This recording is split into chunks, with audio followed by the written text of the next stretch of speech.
समाप्त करने के को लेकर के लोग प्रदर्शन कर रहे हैं सर, कैसे देख रहे हैं? देखिए, आरक्षण किसी के कहने से समाप्त होने वाली चीज नहीं है। आरक्षण किसी को मिल रही खैरात भी नहीं है।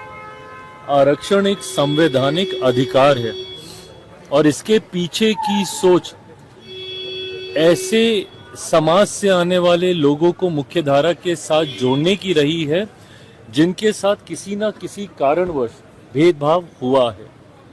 अनुसूचित जाति के लोग हों, अनुसूचित जनजाति के लोग हों, शेड्यूल कास्ट कौन सी कास्ट है? ये वो कास्ट हैं जो संविधान में स्केड्यूल की गई हैं, जिनका आधार छुआछूत था।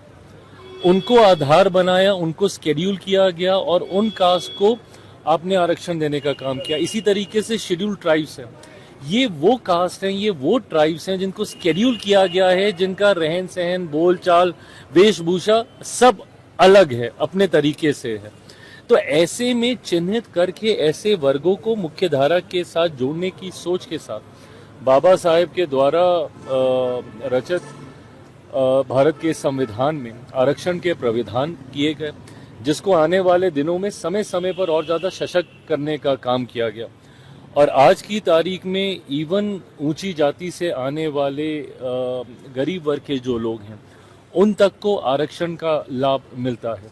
तो ऐसे में इतना विस्तृत दायरा कोई सोचे चाहे कि उसको आप यूं ही समाप्त कर सकते हैं, ये संवैधानिक अधिकार है, इस पर किसी तरीके की चर्चा संभव नहीं। रामदास अठावले ने कहा है कि देशद्रोही है जो आरक्षण समाप्त करने की वकालत कर रहे हैं। अब वो अपनी टर्मिनोलॉजी है क्या नहीं, वो लोग अपनी चिंता रख रहे हैं। मैंने हमेशा कहा है कि संवाद से बड़ी समस्या का समाधान हो सकता है।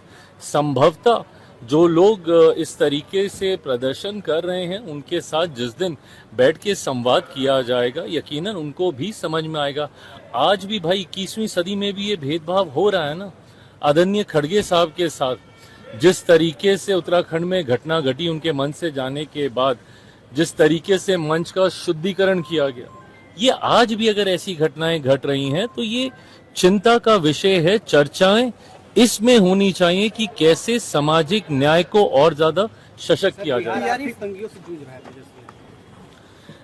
उनको अब याद आया जब सदन चल रहा था, उस वक्त रखते सारी बातें, आंकड़ों के साथ रखते। और विपक्ष का काम सिर्फ आरोप लगाकर भागने का नहीं हो सकता ना, इसमें कलेक्टिव रिस्पॉन्सिबिलिटी है। साथ मिलकर कैसे हम लोग खुद, मैं प्रसंस्करण के माध्यम से मैं प्रयास कर रहा हूं ज्यादा से ज्यादा निवेश हम लोग लेकर आए राज्य में।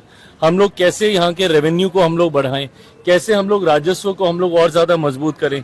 निफ्टम, हम लोग देश का तीसरा निफ्टम राष्ट्रीय मान्यता प्राप्त वो बिहार में खुलने जा रहा है। तो हम लोग का सबका मिलकर प्रयास है कि राज्य का राजस्व कैसे बढ़े। आज की तारीख में जितना है उतने पे तो कतई हम लोग संतुष्ट नहीं रहने वाले हैं। और आने वाले दिनों में आप देखिएगा, हमारी सरकार और डबल इंजन की सोच के द्वारा लिए गए फैसलों में इसमें कई गुना वृद्धि होती